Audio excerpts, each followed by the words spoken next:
3 easy ideas for air dry clay. Make a pot, add some drainage holes and varnish it well and you've got a plant pot. Get some plain magnets, add cute little designs and you've got a set of fridge magnets. And you can make a spoon rest or a tea bag holder out of kind of any design you like, and they're very cute and practical.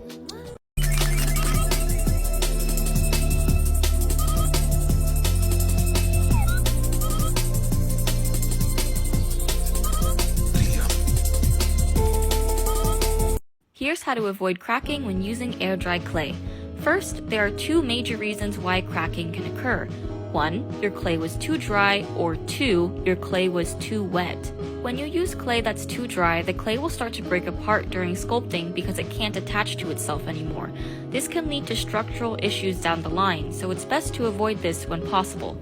If this happens, I recommend dipping your fingers or tools in a little bit of water and rubbing the dry areas until properly hydrated.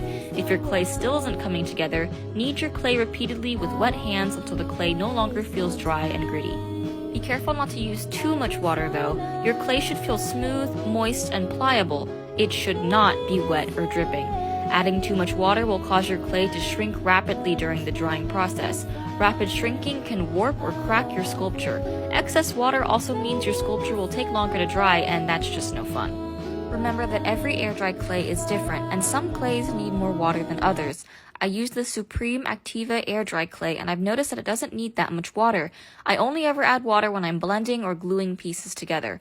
Make sure to experiment with your clay to figure out the methods that work best for you, and if that still doesn't work, there's always polymer clay. Sealing air-dry clay art for my small biz.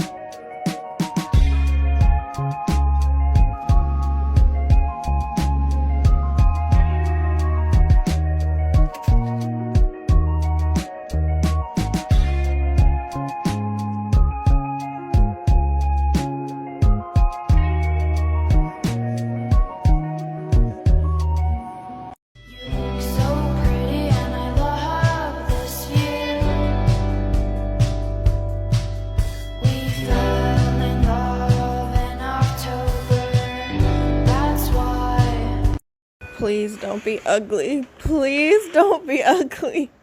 Please. Please. Oh my god! I finally finished it. She's beautiful. And she comes with a little pie and a little lemon that can fit into her basket. I don't want to give her away.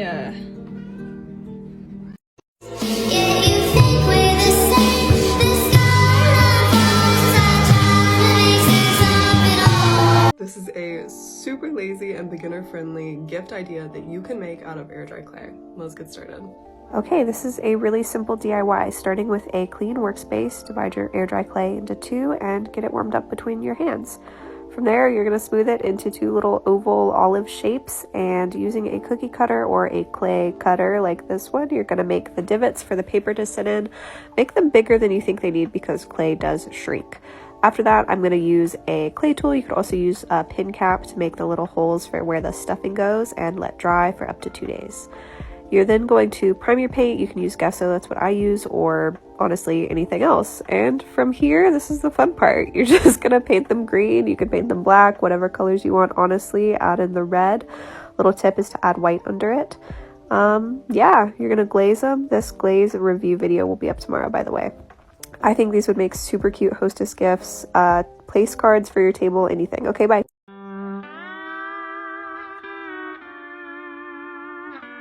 This is an idea I've had forever. I want a gouache palette, so I made it out of this air dry clay, and it was already looking kind of rustic, so I put some pepper on it for texture. Ooh, love it. These little wells are for mixing different tones. It needs 3 full days to dry. This is what it was looking like on day 2, and once it's done, I'm going to spray it with clear enamel. Do not let anything stop you from making art. Just make things. présente les dessous de verre les plus mignons du monde. Je suis tombée l'autre jour sur cette photo de dessous de verre en pain de mie rangé dans un petit grille-pain et j'ai trouvé ça mais tellement mignon. Ni une ni deux, je suis partie chercher mon argile autodurcissante et c'est parti pour faire des petits pains de mie. J'ai découpé au préalable des petits patrons pour m'aider dans ma découpe et pour être sûr que les pains de mie rentrent bien dans le grille-pain. Pour la partie pain de mie, c'est assez simple, j'ai juste découpé la forme. Très important, toujours bien lisser l'argile avec une éponge humide pour que ce soit le plus net possible. Je pouvais laisser les dessous de verre comme ça, mais j'ai quand même fait un petit bord parce que je trouve ça un petit peu plus sympa. La partie un peu plus compliquée, c'est le grille-pain parce qu'il faut réussir à coller toutes les pièces ensemble et que ça tienne bien une fois sec. Pour faire ça, moi je fais toujours des entailles sur les deux endroits que je veux coller et j'ajoute un mélange d'eau et d'argile qui va agir un petit peu comme de la colle. La touche finale, c'est le petit bouton du grille-pain, je sais pas trop comment on appelle ça. Et après avoir séché presque une journée entière, je peux passer à la peinture. Là, en vrai, j'y vais un peu au feeling. Le but, c'est que ça ressemble le plus possible à un pain de mie avec une croûte un petit peu plus toastée par certains endroits, comme un vrai pain de mie quoi. Pour le grille-pain, je suis restée sur un beige classique et c'est là que toute la différence va se faire. J'enduis toutes mes pièces avec de la résine UV et je fais sécher la résine sous une lampe LED. Il faut à peu près 3 à 4 minutes pour que ça durcisse complètement et ça donne ce côté hyper brillant, un petit peu comme de la vraie céramique en fait. Je vais pas vous mentir, c'est clairement devenu mon objet préféré à la maison. Maintenant, j'attends juste qu'il y ait des gens qui viennent chez moi pour exhiber fièrement mes nouveaux dessous de verre pain de mie. Dites-moi ce que vous en pensez en commentaire et est-ce que vous voulez que je fasse d'autres projets comme ça? I came across a ton of research that when we are doing things with our hands, whether it's cooking or gardening or crafting, there's something called the effort-driven reward cycle in our brain, and it literally, our hands trigger the happy chemicals to be released in our brain.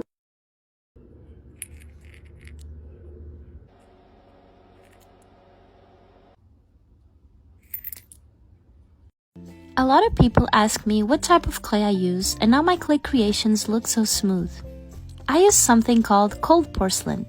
Let me give you a few reasons as to why cold porcelain is that clay. The first reason is that it's really pleasant to touch, not too soft, not too hard, and it's very easy to condition and you can start sculpting fairly quickly. Second reason is the finish. Cold porcelain is self-smoothing, so it dries looking smooth and pillowy. Also, it doesn't attract as much lint and dirt like polymer clay does. Look at this comparison of the two. Polymer clay is looking all crusty, while cold porcelain is looking like the diamond of the season. Third reason is that it's really easy to color.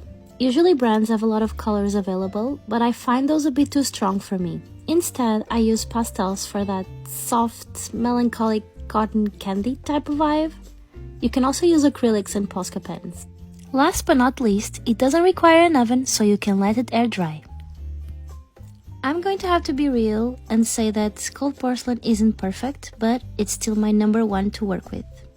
Hope this was helpful. Bye! I wanted to share with you the part of my process that I don't usually share because it's my least favorite part, and that is assembling the keychains and earrings and so on. As you can see, I assemble them loop by loop. It can get pretty tedious, sometimes it's therapeutic, but mostly tedious. Despite all of that though, it's also where all the magic happens. It's where I can see that all my hard work has paid off. Once white blobs of clay have been turned into these glossy, beautiful, cute creatures that I'm really proud of.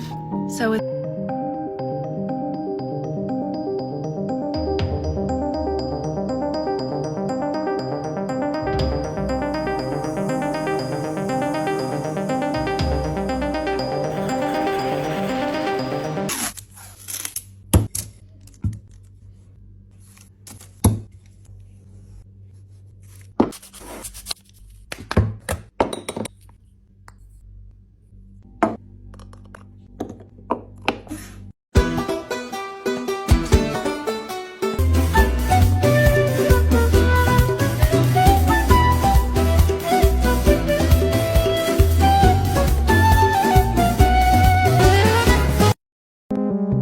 Take off the foo-foo, take off the cloud chase, take off the Wi-Fi, take off the money phone, take off the car loan, take off the flex and the white loss, take off the weird ass jewelry, I'ma take these steps, then I'm taking off top off, take off the fabricated streams and the microwave memes, it's a real world outside, take off your idols, take off the runway, take off the Cairo, take off the Sandro, pay 5 days stay, take up for the meal, hella value, take off the fuck flag, take off perception, take off the cop with the hot pad, take off the allure, take off the unsure, take off the citizen side, take off the fake thing, take off the fake woke, take off the humble cocktail, take off the gossip, take off the new logic, and the fun with jungle, take off the sugar, take off the doje, take off the breaking bad, take all of this other bullshit off and what do you have?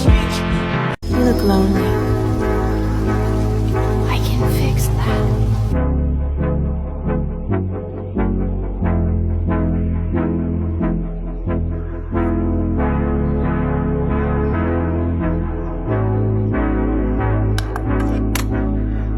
I make custom pet keychains as a hobby, and this month was definitely cat month.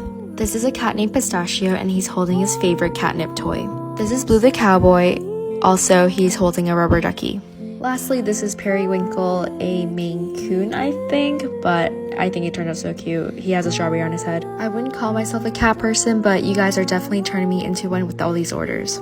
My name's Tammy, I'm a clay artist, and here's what I made last month. A chocolate-covered strawberry fish on a dog, pumpkin goldfish that glow in the dark for fall. I also made lots of cats holding radishes, and lots of lucky goldfish.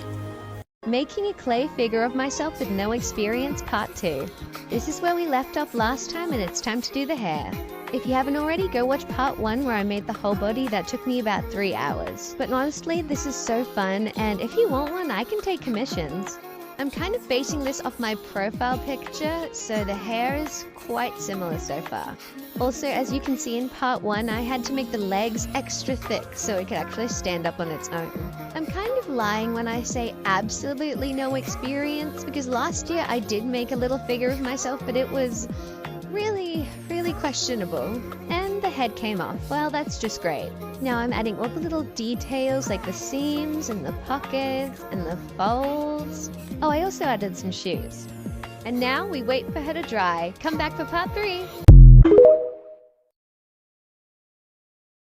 It's officially been 24 hours since I set off my little egg trinket dish to dry, and now it's ready to be painted. In part 1, I showed you guys how I sculpted out my little egg, and now I'm super excited to show you guys my painting process. If you have not seen part 1, make sure to check that out, but for now, let's paint this cute little egg trinket dish. I started out with a really bright yellow for the yolk, and just a simple white for the rest of the dish. I made sure to use a medium-sized brush so I could be very precise with my edges, especially around the egg yolk and the sides of the dish. Once the acrylic paint was on, I set it off to dry, and once it was 100% dry, I grabbed my acrylic varnish and started glossing my dish. Then, once my acrylic varnish was dry, I went in with another gloss layer. This time I used UV resin and applied that all over with a paintbrush. I used a lighter to take away some of the air bubbles, and then I cured it in my UV nail lamp. After this final step, this is how she turned out! Definitely one of my favorite trinket dishes I've made so far. Let me know what you guys think, and I'll see y'all later. Bye!